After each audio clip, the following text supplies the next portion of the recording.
I'm Ron Drotos from keyboardimprov.com, and welcome to our journey through the real book, number 184, which is Bill Evans' Minor Blues Interplay. And this whole series of jazz piano lessons is to get us to learn jazz standards in a way that includes different aspects of the whole history of the piano, especially jazz piano. Also getting to know the tunes and the composers, not just, getting beyond the notes on a page. Because you sit down and you're like, what is this? Oh, it kind of goes like this, right? But where does it come from and where can it go with our own playing? That's the whole thing. Utilizing some of my experience, I'm learning things as I do this. This is a learning process for me. So thanks for sharing this with me, and let's dive into this tune. The first thing is that Bill Evans, yes, one of the great, great jazz pianists, very influential. And also very influential because John Mahegan, who wrote some jazz piano books in the 60s, took one aspect of Bill Evans' chordal concept and made them into the famous A and B voicings, A and B rootless voicings that we hear so much about nowadays. But it's important to note that they're only one aspect of Evans' playing. And it's funny, I think the reason I'm saying that is because so many people feel that to play jazz piano at the beginning stages, we have to play A and B voicings. No. You can play seventh chords, you can play shell voicings. Seventh chords sound great. I spent 2 or 3 years before I even knew what A and B voicings were.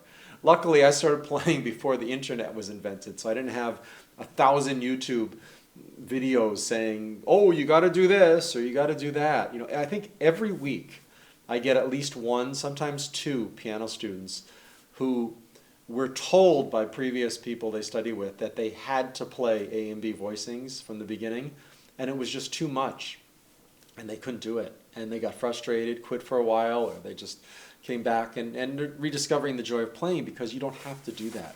You can play a minor blues with seventh chords, and it sounds great.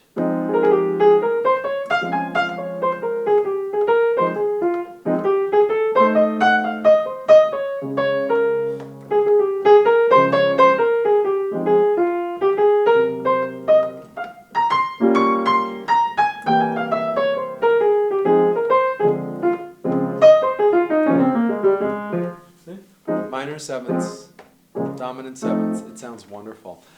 This hung me up even at the professional level too for years because you learn these voicings, and I did learn the A and Bs and then found my own voicings as well.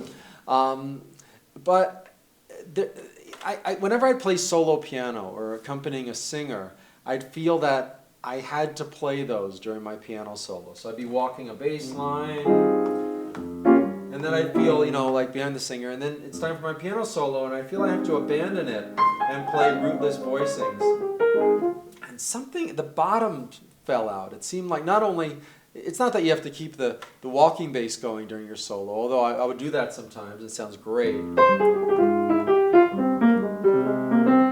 I enjoy that, but I'd want to hear the root, and I think the audience wants to hear the root a lot too.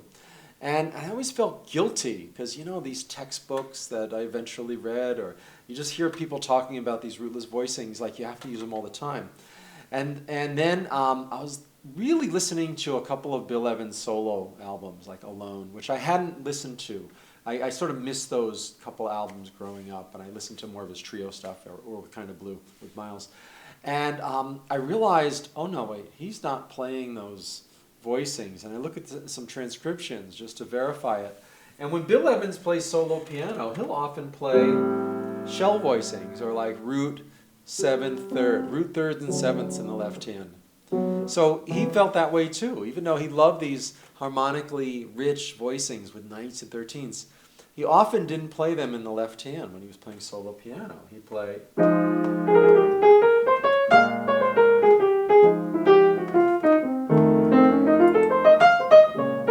roots and third and sevenths. He had big hands. He could go root, seventh, and third very easily. I can't quite hit that so easily. But the point is that Bill Evans wasn't beholden to playing these rootless voicings all the time either. But people think he did, so they think we need to as well. That's sort of my rant about rootless voicings. They're incredible, but put them in their place. Use them when appropriate and when you're able to use them, and don't let them define you. Use them as a tool, and I think the whole jazz world's going a little crazy with them. And it's just because of, 50, 60 years now of textbooks kind of going in a certain direction. Not all textbooks. I'm not against textbooks. But so many of them start with this, because it's kind of easy to write on a page, oh, these are the rootless voicings. And everybody just thinks they have to use them. So that's one thing. You can play anything you want in the left hand here. You can play just roots.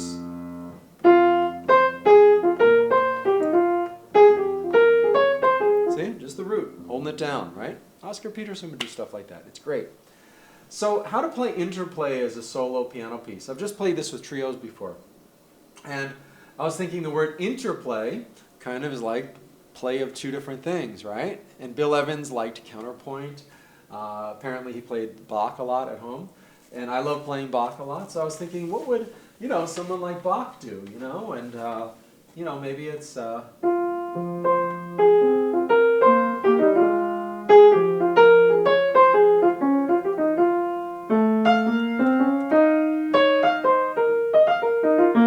some little echoes there, or stepwise melody in the left hand, or some imitation. And I started working something out, like in bar 1, 2, 3, 4, 6, 7, 8 on the A flat 7 when it goes. I use that last note to echo.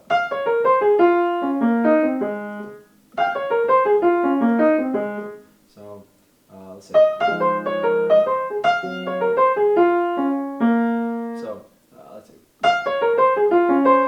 Let's see if I can get it today. I had it yesterday.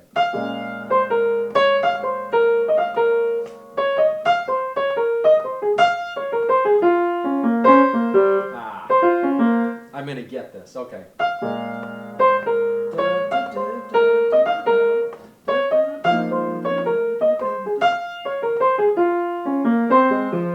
There we go. So it's like a Bach imitation, or like a little canon there.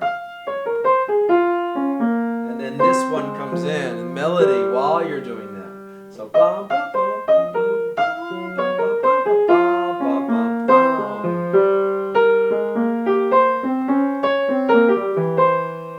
So you get this like Bach counterpoint going. I was going to write it out and actually play it the same way every time, and then I thought, no, I could kind of freely improvise, and when I'm playing it, if I mess it up, I'll just let that, work out somehow, think on my feet and make it work somehow, and just sort of freely improvise part of this. I am starting, though, specifically by playing the F in the right hand, and then on beat 2 coming in with the F, sort of imitation.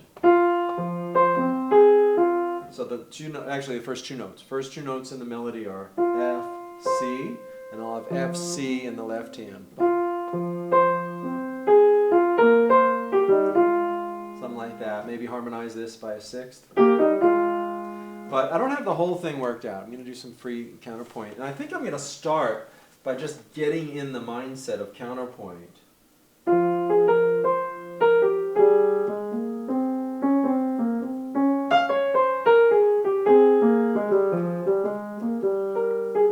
Sort of improvising freely over these chord changes, and then at some point go into the counterpoint, and then just take the rest of the song as it comes. Maybe I will play some rootless voicings in the left hand. Maybe I'll play the bass line, maybe a walking bass line. But we have all these techniques that I've gone through with you, and the important thing is to pull what fits our concept, not just what somebody tells you to play, because the truth is we all could have our own starting point with jazz. Like walking bass doesn't have to be the starting point, or sometimes people say, oh, if you'll hear on chat rooms or something, somebody will say, well, if you're going to play jazz, you got to start with the blues. But maybe you love bebop. Start with bebop and then go back to the blues, or something like that. Let Charlie Parker's blues lead you to older blues. So we all have a different starting point. That's a big thing. And then take the techniques that work for you and use them at the time that you like to use them. I think those are the two big messages here. All right, let's get some interplay going between the hands.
That was fun because I don't usually end on that minor 6 chord like that with that 6th in there. Sometimes I'll use it, but I don't usually end. It's very popular, but I don't usually hear it at the ending. I usually use the minor 7th.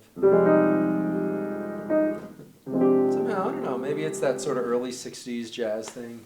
This is written in the early 60s that, I don't know, just evoke that. But you see what I was doing with the counterpoint, right? Kind of using it freely and fluidly. That comes from playing a lot of Bach. Bill Evans played a lot of Bach. I love Bach. I don't have many of the preludes and fugues up to tempo, probably none at this point. But I'll just sit down and I'll read through a few fugues a week, you know, and I really love it. I've written some counterpoint, especially when I was in college. I actually got a composition degree, music composition and classical music, from the University of Connecticut. Studied with a great composer named Hale Smith. But it all comes together. That's the point here. Whatever we love, we can bring to jazz. Jazz is like an ocean that can absorb anything. So thanks for being here as part of this journey. Hope this gets you started with Interplay. And hey, if I can help you out in any way with your playing, whether you have a quick question, just leave it in the comments. Love to answer it. Or if interested in my video course or Skype or Zoom lessons, let's find the door for you to get to that next level with your own playing. Thanks and good luck.